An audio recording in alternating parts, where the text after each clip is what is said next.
Hello everyone, welcome back to Nightmare Echo.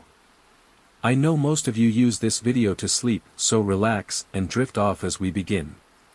Tonight, as the rain falls outside your window, we'll explore 7 stories that remind us how fragile our sense of safety can be.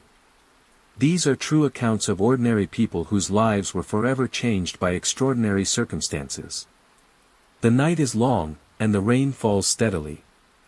Tonight, we journey into the shadows where human darkness resides. These are the stories that linger, the cases that defy easy answers, and the mysteries that whisper in the quietest hours. Prepare to listen, as we uncover 7 true crime narratives designed to unsettle, to intrigue, and perhaps, to lull you into a deeper understanding of the disturbing truths that lie beneath the surface of our world. Story 1. Imagine a quiet street, a seemingly unremarkable house.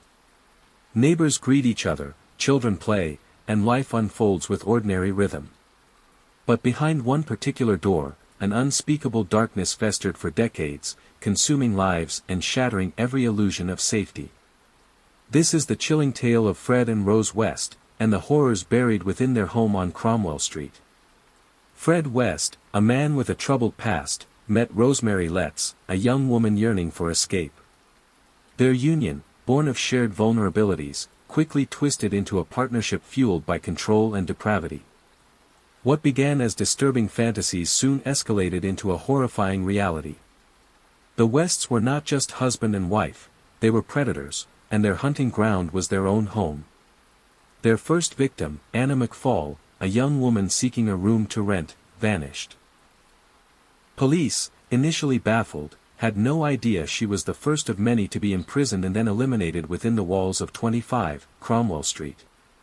The modus operandi was calculated, terrifyingly consistent: young women, often vulnerable, lured in, then subjected to unimaginable torment before their bodies were hidden, some within the very fabric of the house itself. Fred, the ostensible patriarch, maintained a chilling facade of normalcy. He would attend community events, interact with neighbors, all while unspeakable acts were committed just yards away. Rose, equally culpable, was a meticulous enforcer of their shared atrocities, her cruelty matching his at every turn. Their own children lived in a constant state of fear, witnesses to a nightmare they could neither comprehend nor escape. One child, May, recounted glimpses of their mother's unpredictable rage, the sudden, terrifying changes in demeanor that signaled another descent into their parents' macabre world. The police investigation truly began to unravel when one of their daughters bravely came forward, her fragmented memories slowly coalescing into a horrifying truth. Her testimony, though initially met with skepticism, planted the seeds of doubt that would eventually crack open the West's carefully constructed facade. The discovery of the first remains beneath their patio sent shockwaves through the community. Digging deeper, investigators found more. The garden, the basement, the bathroom, each excavation yielded another fragment of the terrible mosaic, confirming the unthinkable: this was not just a house, it was a mass grave. The sheer volume of victims, and the casual way their lives were extinguished, defied comprehension. The community struggled to reconcile the friendly faces they thought they knew with the monstrous acts they now uncovered. The victims were not just statistics, they were daughters, sisters, friends. Each had a life, a future, hopes and dreams, all extinguished by the Wests. The case became a chilling testament to how evil can hide in plain sight, how the most mundane settings can conceal the most profound horrors. The sheer scale of their crimes, and the chilling lack of remorse displayed by Fred and Rose, left investigators and the public alike questioning the very nature of human darkness. Fred West, upon his arrest, remained unrepentant, even boastful. Rose, initially denying everything, eventually became a symbol of calculated cruelty, her silence in court almost as unsettling as the screams of herself. The West's reign of terror eventually ended, but the echoes of their crimes still resonate today. The house on Cromwell Street was demolished, a physical attempt to erase the memory of its horrors. But the question remains: how could such unspeakable acts go undiscovered for so long? And what truly happens to the children who survive such an upbringing, forever marked by the atrocities they witnessed? Their stories, and the enduring scars they carry, are a testament to the chilling legacy of their parents. As the rain continues to fall, let us consider another dark chapter, a case where a young life was extinguished with a motive so disturbing, it still baffles those who seek to understand it. Prepare to hear about Luke Tarrant. Story 2. Some crimes are driven by rage, by greed, or by desperation. But what happens when a killing is committed with a motive so utterly devoid of logic, so chillingly detached from human empathy, that it leaves even seasoned investigators grappling for answers? This is the perplexing and deeply disturbing story of Luke Tarrant, a case where the act itself was horrifying, but the reason behind it was truly inexplicable. The small community was a picture of tranquility. Children rode bikes, neighbors chatted over fences, and the rhythm of daily life was predictable and calm. It was within this seemingly idyllic setting that a young life was tragically cut short.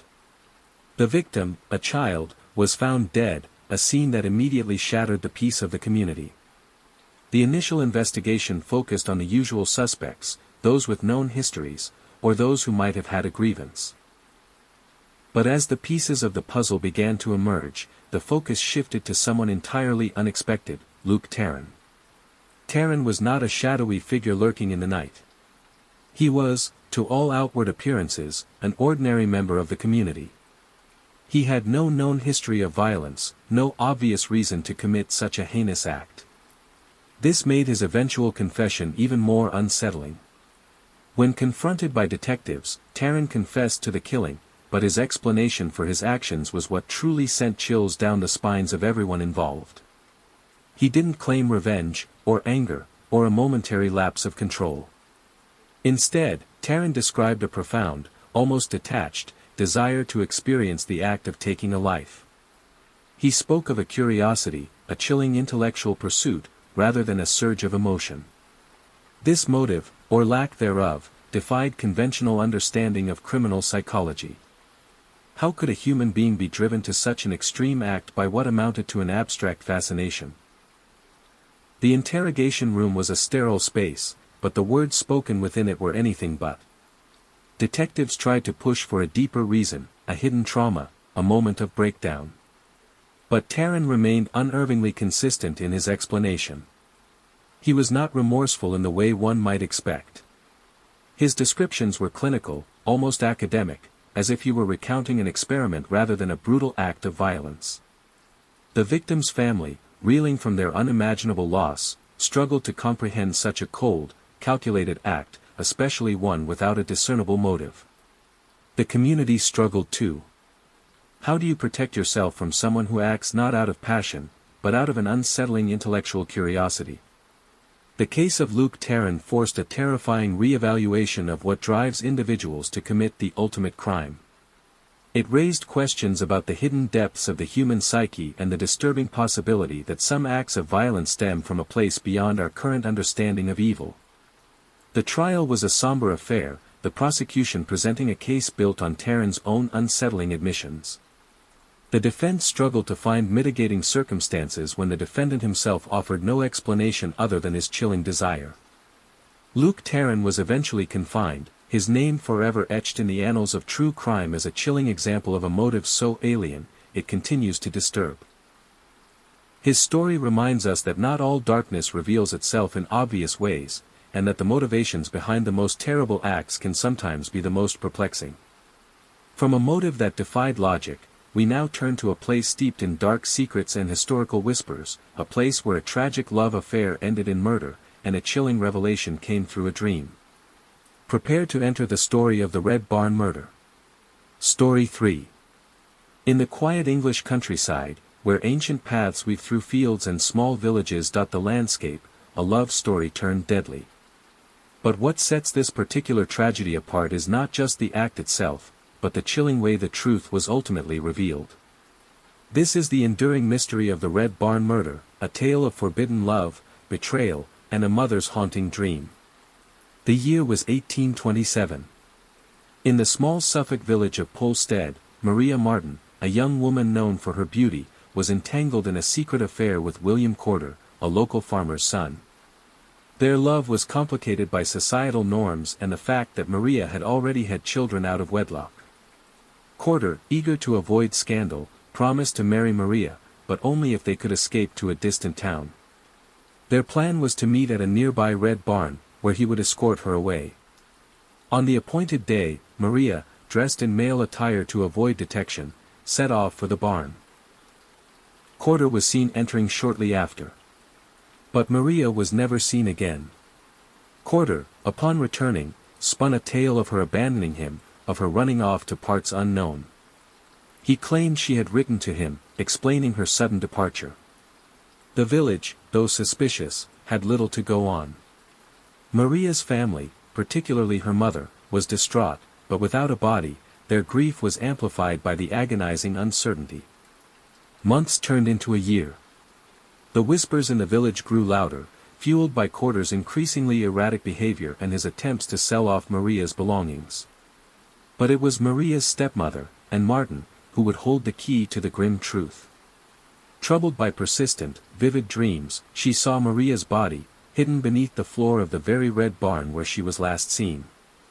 The dreams were so real, so insistent, that Anne could no longer ignore them. Despite initial skepticism from her husband and the villagers, Anne's conviction grew. She pleaded with her husband to search the barn, to dig where her dreams showed him. Reluctantly, he agreed. And there, beneath the floorboards, wrapped in a sack, lay the decomposed remains of Maria Martin.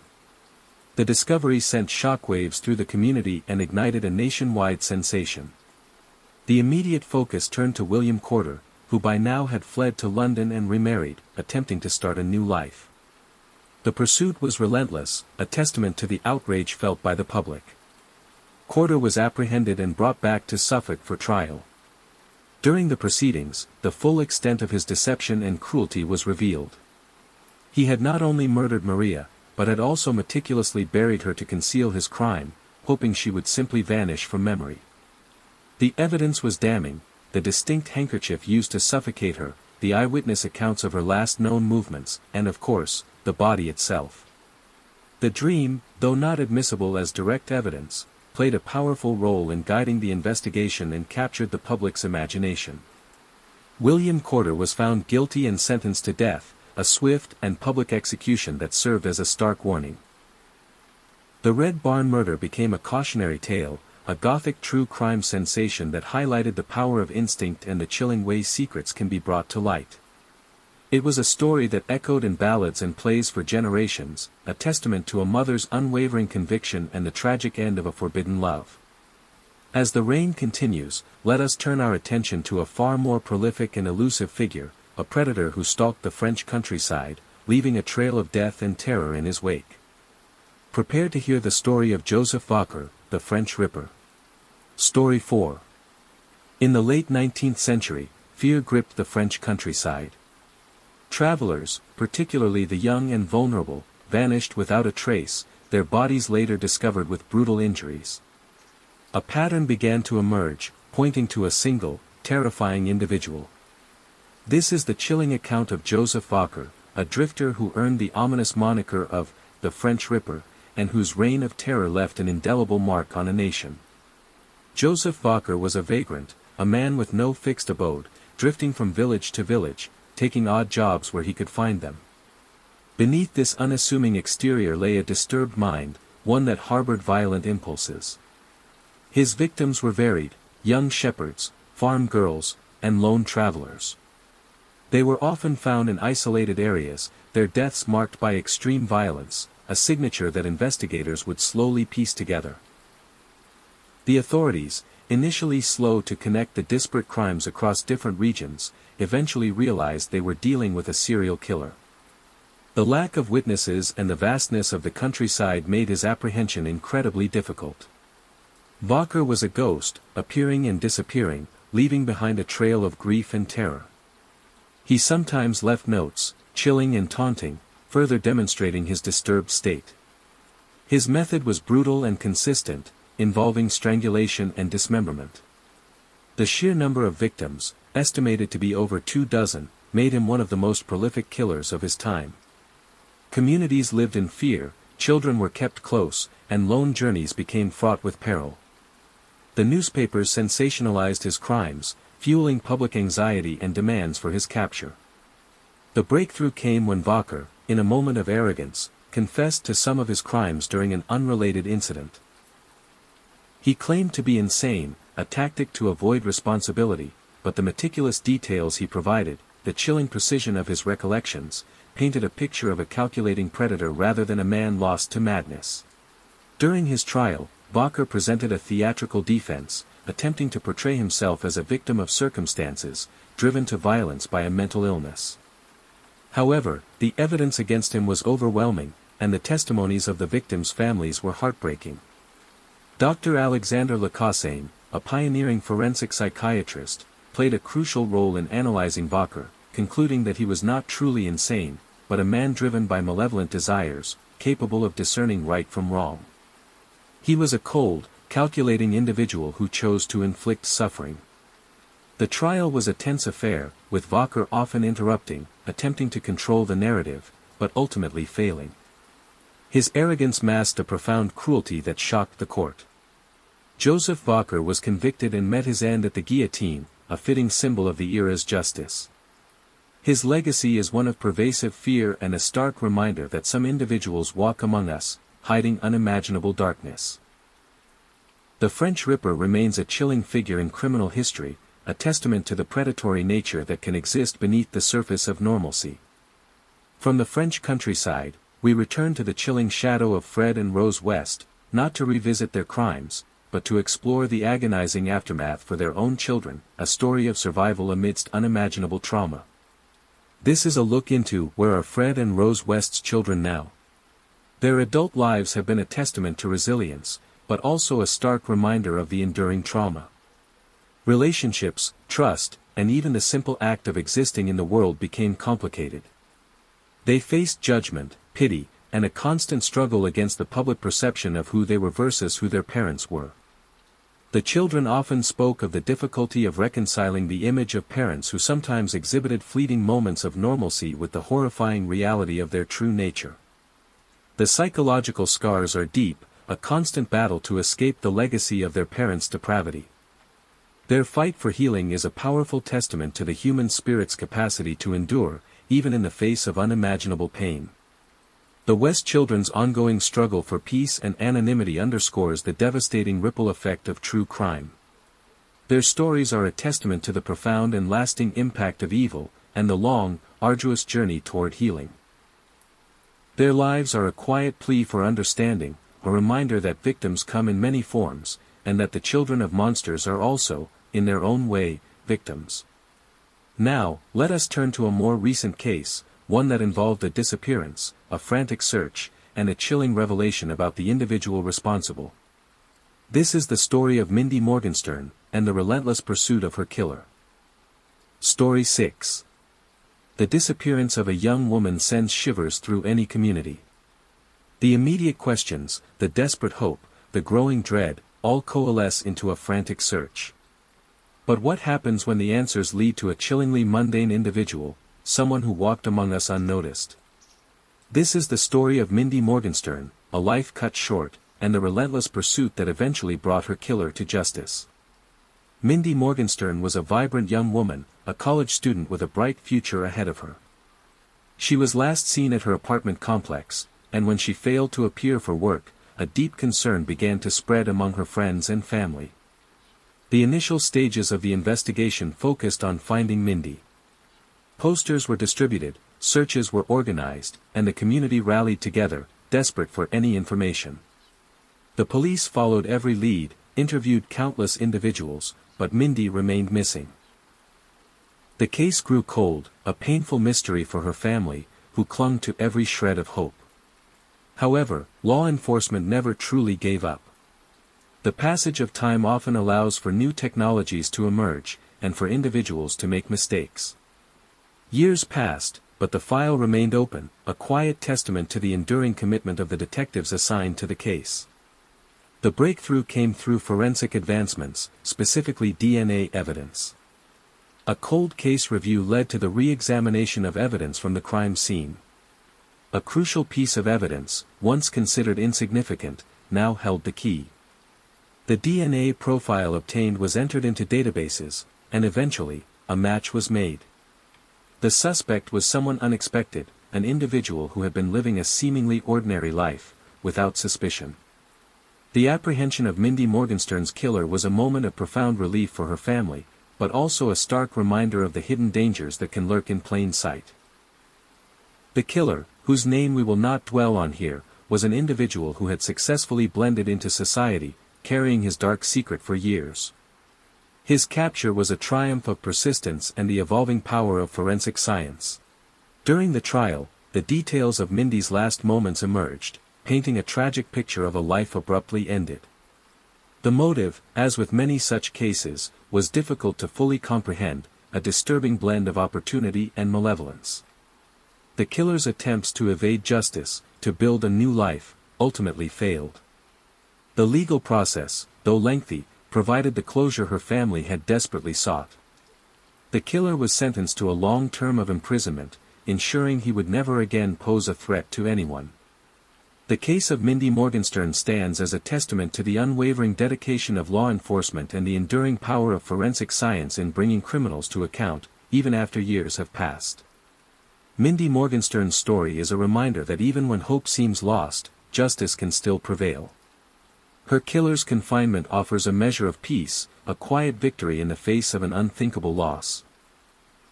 It underscores the vital role of persistent investigation and the solace found in knowing that those who commit such acts will ultimately be held responsible. As the rain continues to fall, let us conclude with a final, chilling account, a story of two individuals who plunged into a terrifying partnership of crime, leaving a legacy of fear and destruction. We return to the harrowing story of Fred and Rose West, not for their methods, but for the profound impact they had on their victims. We will focus on the details of their methods, adding new aspects of their cruelty. Story 7. We conclude our journey into the darkness with a return to a story so profoundly disturbing, its full implications are difficult to grasp. Fred and Rose West were not just killers, they were architects of unimaginable suffering, their crimes rooted in a terrifying shared depravity. We will delve deeper into the specific ways they operated, the calculated nature of their cruelty, and the devastating impact on every life they touched. The horror of Fred and Rose West was not a sudden explosion of violence, but a gradual descent into a meticulously orchestrated nightmare. They preyed on the vulnerable, often luring young women who were seeking accommodation or a fresh start. Their victims were not strangers snatched from the streets, they were individuals who had trusted them, who had entered their home believing it to be a place of safety. This betrayal of trust made their crimes all the more chilling. The details of their methods, while not overtly violent in terms of a physical struggle, involved a systematic pattern of control, intimidation, and profound psychological abuse before the final, horrifying acts. They exercised complete dominance over their victims, breaking their will, and stripping them of their autonomy. The house on Cromwell Street became a dungeon, a place where the will of Fred and Rose was absolute, and where the screams of their victims were muffled by the normalcy of suburban life outside their walls. The chilling aspect of their partnership was the apparent symbiosis in their cruelty. Rose, often seen as equally, if not more, sadistic than Fred, played an active role in the abuse and the disposal of the bodies. She was not a reluctant participant, she was an eager accomplice, her presence adding another layer of terror for their victims. The sheer audacity of their crimes, committed year after year within their own residence, under the very noses of their neighbors, speaks to a profound detachment from conventional morality. The discovery of the bodies, meticulously buried in various locations within the property, was a painstaking process for investigators. Each excavation was a grim revelation, uncovering another piece of the terrible truth. The sheer scale of their actions, the systematic nature of their captures, and the calculated concealment of their victims cemented their place as one of the most horrifying couples in criminal history. The Wests reveled in their control, their power over life and death, and their ability to inflict prolonged suffering. The profound psychological damage inflicted on their victims before their deaths, the sheer terror they must have endured, is almost impossible to comprehend. This level of sustained cruelty, rather than a fleeting moment of rage, is what truly sets their crimes apart. Fred West took his own life in prison, avoiding a full trial. Rose West was convicted of multiple murders and remains in prison, her story a chilling testament to the depths of human depravity. The crimes of Fred and Rose West serve as a stark reminder that true evil can wear a seemingly ordinary mask, and that the shadows cast by such acts can linger for generations. Do you believe justice was fully served in the West case, or do you think there are still unanswered questions about their victims? Share your thoughts in the comments below. If these unsettling stories have captivated your attention, we invite you to explore more true crime narratives that defy easy answers. Click here to watch our next video, where we uncover another chilling mystery that will leave you questioning everything. Until next time, may your sleep be undisturbed by the echoes of these tales. And if this kept you listening, if the stories echoed in the rhythm of the rain, subscribe, like the video, and come back. Because there's another case, one that will follow you into your dreams. It's the darkest I've ever told. Sleep well, and remember that dawn always follows even the darkest night.